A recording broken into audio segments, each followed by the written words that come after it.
എല്ലാവർക്കും നമസ്കാരം. നമ്മൾ ഓണമൊക്കെ ആയതുകൊണ്ട് ഈ ഇലക്ട്രോണിക് സാധനങ്ങളൊക്കെ പർച്ചേസ് ചെയ്യാനുള്ള ഒരു തീരുമാനത്തിലായിരിക്കും നമ്മളിൽ പലരും, അല്ലേ? അപ്പോൾ പർച്ചേസ് ചെയ്യുന്നതിന് മുമ്പ് നമ്മൾ ശ്രദ്ധിക്കേണ്ട ചില കാര്യങ്ങളുണ്ട്. അത് ഞാൻ പറഞ്ഞുതരാം. ഇത് പറയാൻ നിനക്കെന്താണ് യോഗ്യത എന്ന് നിങ്ങൾക്ക് തോന്നുന്നുണ്ടെങ്കിൽ ഞാൻ പറയാം. ഞാൻ 2021 മുതൽ 2023 വരെ 2-2.5 വർഷക്കാലം ഒരു സർവീസ് കമ്പനിയിൽ ടെക്നീഷ്യനായിട്ട് ഞാൻ ജോലി ചെയ്തിട്ടുണ്ട്. ആയിരക്കണക്കിന് ടി വികൾ ഞാൻ ഫിറ്റ് ചെയ്ത് കൊടുത്തിട്ടുണ്ട്. ആയിരക്കണക്കിന് ഒരു 1000-ൻ്റെ ഉള്ളിലുള്ള ടി വികൾ ഞാൻ കംപ്ലൈൻറ്റ് നേരെയാക്കിയും കൊടുത്തിട്ടുണ്ട്, അഴിച്ച് നോക്കി നേരെയാക്കി കൊടുത്തിട്ടുണ്ട്. അപ്പോൾ എനിക്ക് ആ വർക്കിനെ പറ്റിയും ആ ഫീൽഡിനെ പറ്റിയും നല്ലപോലെ അറിയാം. പക്ഷെ ഞാനിവിടെ ഒരു ബ്രാൻഡിനെയോ ഒരു കടേനെയോ ഞാൻ മെൻഷൻ ചെയ്യുന്നില്ല. അതെന്താണെന്നും കൂടി പറയാം. ഇപ്പോൾ ഒരു കേരളം മുഴുവൻ കത്തി നിൽക്കുന്ന ഒരു പ്രമുഖ ഇലക്ട്രോണിക്സ് വിൽക്കുന്ന ഒരു കട ഏതാണെന്ന് നിങ്ങൾക്ക് മനസ്സിലാക്കാൻ പറ്റും, ഞാൻ പറയുന്നില്ല. ആ കടയിൽ ഞാൻ ഒരു ദിവസം 10 ടി വി, അവർ ഓണമൊക്കെ ആയതുകൊണ്ട് അവിടെ ഡിസ്പ്ലേ വയ്ക്കാൻ വേണ്ടിയിട്ട് 10 ടി വി ഞാൻ ഫിറ്റ് ചെയ്ത് കൊടുക്കുന്നു. 10 ഒരു ദിവസം. അപ്പോൾ ആ കടയായിട്ട് എനിക്ക് നല്ല ബന്ധമുണ്ട്. കാരണം ഞങ്ങളുടെ സർവീസ് ചെയ്യുന്ന കമ്പനിയായിട്ട് അവർ ടൈപ്പാണ്. അവരുടെ ചില ബ്രാൻഡുമായിട്ട് നമ്മൾ സർവീസ് കൊളാബറേറ്റ് ചെയ്യുന്ന ഒരു പരിപാടി ഉണ്ടായിരുന്നു നമുക്ക്. അപ്പോൾ അവിടുത്തെ സെയിൽസ്മാൻ, ടി വിയുടെ സെക്ഷൻ സെയിൽസ്മാനിനെയൊക്കെ നല്ല പരിചയമാണ്, ഇപ്പോഴും കോൺടാക്റ്റൊക്കെ ഉണ്ട്. അവൻ എൻ്റെ അടുത്ത് ഒരു ദിവസം ചോദിച്ചു, ചേട്ടാ നല്ല ടി വി ഏതാണ് ചേട്ടാ, എൻ്റെ വീട്ടിലേക്ക് ഒരു ടി വി വേണമെന്ന് പറഞ്ഞു. അപ്പം ഞാൻ പറഞ്ഞു, നീ ഇലക്ട്രോണിക്സ്, നീ ടി വി ഒരു 1000 ടി വി വിറ്റവനല്ലേ, നിനക്കിതിൻ്റെ ഏത് ബ്രാൻഡ് നല്ലതെന്ന് നിനക്ക് അറിയില്ലെന്ന് ചോദിച്ചു. എൻ്റെ പൊന്നു ചേട്ടോ, ഒക്കെ ചാത്തൻ സാധനങ്ങളാണെന്ന്. അപ്പോൾ ഞാൻ പറഞ്ഞു, എടാ നിങ്ങളുടെ കടയുടെ ബ്രാൻഡിൻ്റെ ടി വി തന്നെ വരുന്നുണ്ടല്ലോ, അത് വാങ്ങിച്ചൂടെ? മിണ്ടല്ലേ ചേട്ടാ, അതാണ് ഏറ്റവും പൊളി സാധനം എന്ന്. അതായത് അവരുടെ കടയുണ്ട്, ആ കടയുടെ പേരിൽ തന്നെ ഒരു ടി വി ഉണ്ട്. ഈ പേര് ചെറിയൊരു വ്യത്യാസം, അവരുടെ ഓൺ ബ്രാൻഡ് എന്ന് പറഞ്ഞ് വെക്കുന്നതാണ്. അപ്പോൾ ഈ ഓൺ ബ്രാൻഡ് ടി വി നേരെയാക്കാൻ വേണ്ടി ഞാനൊരു വീട്ടിൽ പോയി കഴിഞ്ഞപ്പോൾ അവിടെ ആ സംഭവം, ആ ടി വി എന്താണെന്ന് പറഞ്ഞു കഴിഞ്ഞാൽ ഇവരുടെ ബ്രാൻഡൊന്നുമല്ല. അതായത് ഡൽഹിയിൽ ഒരു മാനുഫാക്ചറിങ് യൂണിറ്റ് ഉണ്ട്.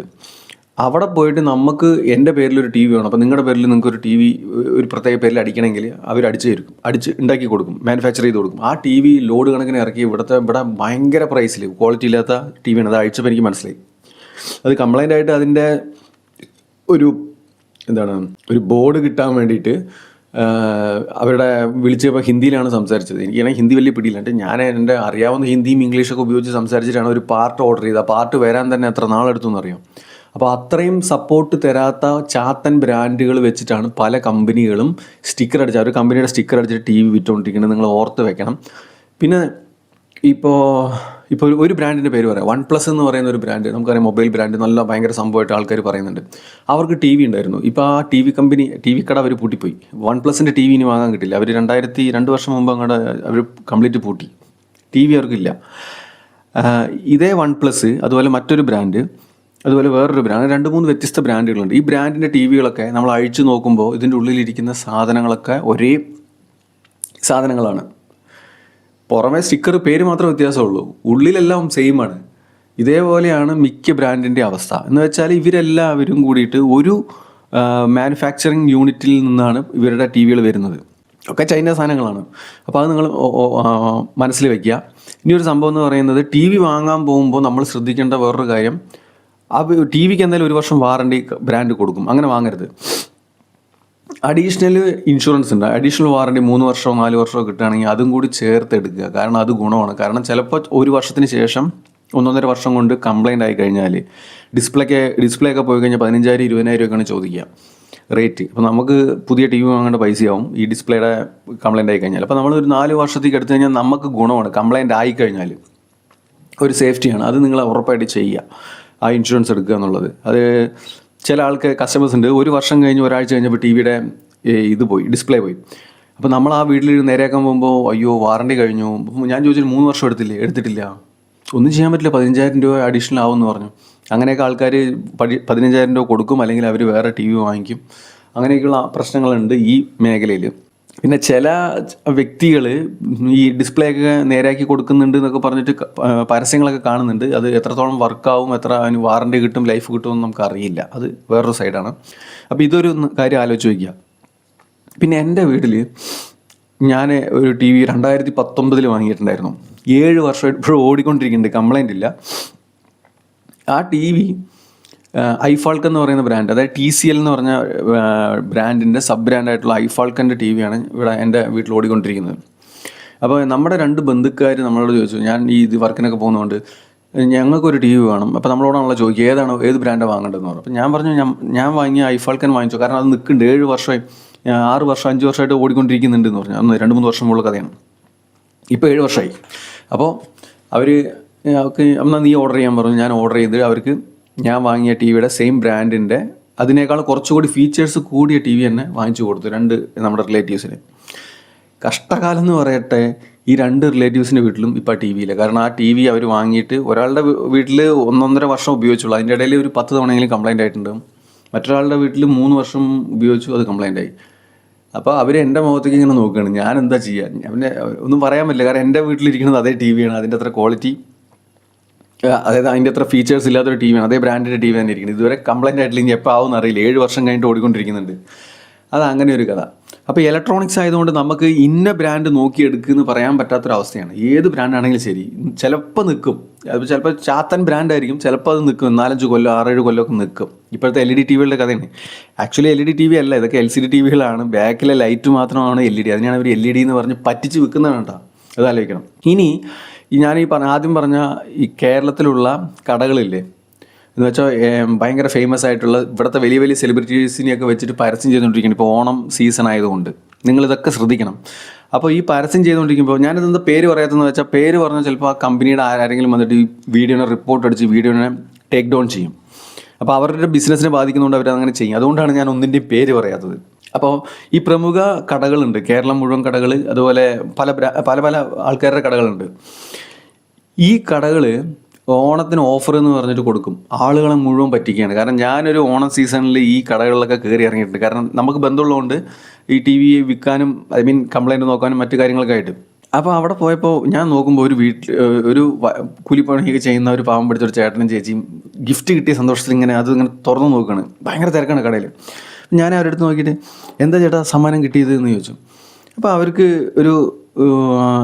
ഒരു കൂപ്പണിലൊരു സമ്മാനം എന്തോ കിട്ടിയിട്ടുണ്ട്.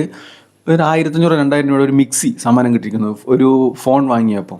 അപ്പോൾ ഭയങ്കര സംഭവമുള്ള ഒരു ഫോൺ വാങ്ങുമ്പോൾ ഒരു മിക്സി സമ്മാനം കിട്ടുക എന്ന് പറഞ്ഞപ്പോൾ അവർക്ക് അതിൽ സന്തോഷം.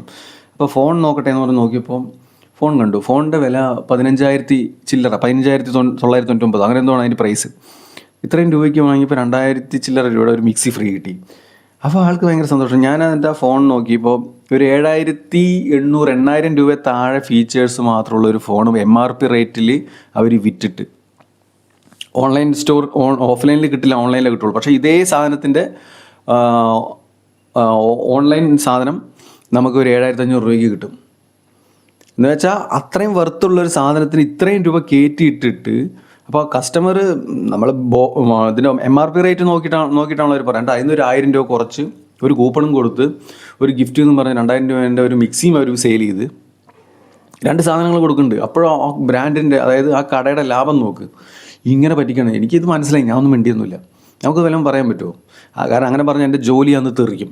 അപ്പം ഞാനിങ്ങനെ നോക്കി, ആൾക്ക് സന്തോഷമായി, കസ്റ്റമർക്ക് സന്തോഷമായി. പക്ഷേ ഇങ്ങനെയാണ് പറ്റിക്കുന്നത്. നിങ്ങൾക്ക് ഓഫർ എന്ന് പറഞ്ഞിട്ട് നിങ്ങൾക്ക് ഒന്നും കിട്ടില്ല. കിട്ടുന്നുള്ളത് വെറും തോന്നലാണ്. അങ്ങനെയല്ല. ഇത് ഇവർ ചെയ്യുന്നത് എന്ന് പറയുന്നത് ഇതൊരു തരം ബിസിനസ്സാണ്. ഇവർ റേറ്റ് കൂട്ടിയിടെന്ന് പറഞ്ഞാൽ MRP റേറ്റ് മാക്സിമം ഇട്ടിട്ട്, അതായത് അതിൻ്റെ വർത്തിനേക്കാൾ, അതായത് അത് ആക്ച്വലി വിൽക്കുന്ന പ്രൈസിനേക്കാളും 3,000-4,000 രൂപയൊക്കെ കയറ്റിയിട്ടിട്ട് അതിലൊരു 2,000 രൂപേൻ്റെ ഒരു സാധനം, ഒരു ചാത്തൻ സാധനം വെച്ച് കൊടുക്കുകയാണ്. ഇതാണ് ഓഫർ എന്ന് പറഞ്ഞ് കൊടുത്തുകൊണ്ടിരിക്കുന്നത്. ഇത് നിങ്ങൾ മനസ്സിലാക്കണം.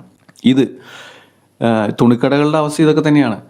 ജനങ്ങളെ കബളിപ്പിക്കാൻ എളുപ്പമാണ്. അങ്ങനെ കബളിപ്പിക്കപ്പെടുന്നത് കൊണ്ട് മാത്രമാണ് ഇവർ വലിയ വലിയ കാശുകാരും വലിയ ബിസിനസ് സംഭവങ്ങളൊക്കെ ആയിട്ട് നിൽക്കുന്നത്. എനിക്ക് സത്യം പറഞ്ഞാണ്ടല്ലോ, ഈ ഇവിടുത്തെ സിനിമാ നടന്മാരോടൊക്കെ വെറും പുച്ഛമാണ്. ഇങ്ങനെയുള്ള ബ്രാൻഡുകൾക്കൊക്കെ പോയിട്ട് ബ്രാൻഡ് അംബാസിഡറായിട്ട് പോയിട്ട് നിൽക്കുന്ന നാണം കെട്ടവന്മാരെ. നിങ്ങൾ സിനിമയിൽ അഭിനയിക്കുന്ന കാശ് പോരെ നിങ്ങൾക്ക് ജീവിക്കാൻ? നിങ്ങൾ എന്തിനാ ഇങ്ങനെ, നിങ്ങൾ ഈ പാവങ്ങളുടെ ചോര എന്തിനാ ഊറ്റി കുടിക്കണത്? കഷ്ടം തോന്നുന്നു. ഈ പാവങ്ങളുടെ ചോര ഇതൊക്കെ പോട്ടെ. നമ്മളൊരു പ്രോഡക്റ്റ് വാങ്ങിക്കഴിഞ്ഞാൽ, നിങ്ങളൊരു ഇലക്ട്രോണിക്സോ എന്തെങ്കിലും ഒരു പ്രോഡക്റ്റ് വാങ്ങി, അത് വാങ്ങുമ്പോൾ അവർ സാറേ എന്ന് വിളിക്കും. അത് കംപ്ലൈൻ്റ് ആയിട്ട് നിങ്ങൾ അങ്ങോട്ട് ചെന്ന് അവർ ഭാഷ മാറ്റി അങ്ങനെ അതായത് അവർക്ക് പിന്നെ ഉത്തരവാദിത്വം ഇല്ല. നിങ്ങൾ വിചാരിക്കണ കടയ്ക്ക് പിന്നെ വലിയ ഉത്തരവാദിത്വമൊന്നുമില്ല. പിന്നെ സർവീസ് ചെയ്യുന്ന ആ ബ്രാൻഡിൻ്റെ സർവീസ് ഏറ്റെടുത്ത തേർഡ് പാർട്ടിയാണോ, അല്ലെങ്കിൽ ആ ബ്രാൻഡിൻ്റെ സർവീസ് ചെയ്യുന്ന അവർക്കാണ് പിന്നെ നിങ്ങളുമായിട്ടൊരു ഇതുള്ളൂ. ആ സർവീസ് ചെയ്യുന്ന ചില ആൾക്കാർ നല്ലവരായിരിക്കാം, അത് കസ്റ്റമേഴ്സിന് വേഗം ശരിയാക്കി കൊടുക്കും. ചിലപ്പോൾ 2 മാസം എടുത്തുനിന്ന് വരും. അങ്ങനെയൊക്കെ ചില കേസുകളുണ്ട്. മിക്ക കേസുകൾ അങ്ങനെയാണ്. നിങ്ങൾക്ക് ഈ വീഡിയോ ഞാനിത് പറയുമ്പോൾ നിങ്ങൾക്ക് മനസ്സിലാവുന്നുണ്ടാവും. നിങ്ങളിത് ഷെയർ ചെയ്ത് കൊടുക്കണം പരമാവധി. കാരണം ഇങ്ങനത്തെ ഇത് കാര്യങ്ങൾ ഷെയർ ചെയ്ത ആളുകൾക്ക് കുറച്ച് ബോധം വരും. ഇപ്പോൾ ഓണത്തിൻ്റെ സീസണാണെന്ന് പറഞ്ഞിട്ട് എല്ലാവരും കൂടി കയറും, ഫ്രിഡ്ജ് വാങ്ങണം, ടി വി വാങ്ങണം, മിക്സി വാങ്ങണം എന്നൊക്കെ പറഞ്ഞിട്ട്. വെറും പറ്റിക്കാൻ വേണ്ടിയിട്ടാണ് നിങ്ങളത് മനസ്സിലാക്കുക. വെറും പറ്റിക്കലാണ്. നിങ്ങൾക്ക് ഒരു ലാഭം ഒരു മെച്ചമില്ല. പിന്നെ ചില ആൾക്കാർക്ക് കാറൊക്കെ ഗിഫ്റ്റ് കൊടുക്കും. ഈ ഇങ്ങനെ ഒരു 10 കാർ ഗിഫ്റ്റ് കൊടുത്തു, 20 കാർ ഗിഫ്റ്റ് കൊടുത്തു. 100 കോടി രൂപ അവർ ഈ ഒരു സീസണിൽ ഈ ഒരു മാസം കൊണ്ട് അവർ ഉണ്ടാക്കുമ്പോൾ അതിലൊരു 50 ലക്ഷം രൂപയ്ക്ക് 10 കാർ വാങ്ങിച്ചിട്ട് കൊടുക്കാൻ ഇവർക്ക് എന്താ ബുദ്ധിമുട്ട്? അത്രയും പേരെ പറ്റിച്ചിട്ട് കുറച്ച് പേരെ കണ്ണിൽ പൊടി ഇടാൻ വേണ്ടി ചെയ്യുന്ന അതും മാർക്കറ്റിംഗാണ്, ചെയ്യുന്നൊരു പരിപാടിയാണിത്. ആ കാറ് കിട്ടുന്നവനെ സംബന്ധിച്ച് ലക്കാണ്, സമ്മതിച്ചു. നമ്മളത് കണ്ടിട്ട് നമുക്കത് കിട്ടുന്നുള്ള നമ്മുടെ ഒരു വൃത്തികെട്ട ചിന്തയാണ്. നമുക്കൊന്നും ഒരു സാധനം നമുക്ക് സമ്പാദിച്ച് വാങ്ങേണ്ട കേസേ ഉള്ളൂ. ഇങ്ങനെ നമ്മളെ ഈ പാവങ്ങളെ മുഴുവൻ ചൂഷണം ചെയ്യുന്നവർക്കെതിരെ നമ്മൾ നടപടി എടുക്കണം. എന്ത് നടപടി എടുക്കണം അല്ലേ? ഇപ്പം നമ്മൾ അറിയുന്ന കാര്യങ്ങൾ പറയുന്നത് മാത്രം, ഈ ഫീൽഡിനെ പറ്റി അറിയാവുന്നതുകൊണ്ട് പറയുന്നതാണ്. ഇപ്പോൾ ആ പ്രമുഖ കടകളിലൊക്കെ വർക്ക് ചെയ്യുന്ന ആൾക്കാർ അല്ലെങ്കിൽ വർക്ക് ചെയ്തിട്ടുള്ള ആരെങ്കിലും ഈ വീഡിയോ കാണുന്നുണ്ടെങ്കിൽ നിങ്ങൾക്ക് ഞാൻ പറയുന്ന കാര്യങ്ങൾ മനസ്സിലായിട്ടുണ്ടാവും. സെയിൽസ്മാൻ ആണെങ്കിൽ നിങ്ങൾക്ക് മനസ്സിലാവും, ഉറപ്പാണ്, അതങ്ങനെയാണ്. പിന്നെന്താണ് പറയാനുള്ളത്? പിന്നെ പറയാനെന്ന് പറഞ്ഞാൽ ഒരുപാട് കാര്യങ്ങൾ ആലോചിച്ചൊന്നും കിട്ടിയില്ല. ഇനി എന്തെങ്കിലും ഉണ്ടെങ്കിൽ ഞാൻ പറയാം. അപ്പോൾ ഈ വീഡിയോ നിങ്ങൾ ഷെയർ ചെയ്ത് കൊടുക്കുക. അങ്ങനെ പോയി പറ്റിക്കപ്പെടരുത് നിങ്ങൾ.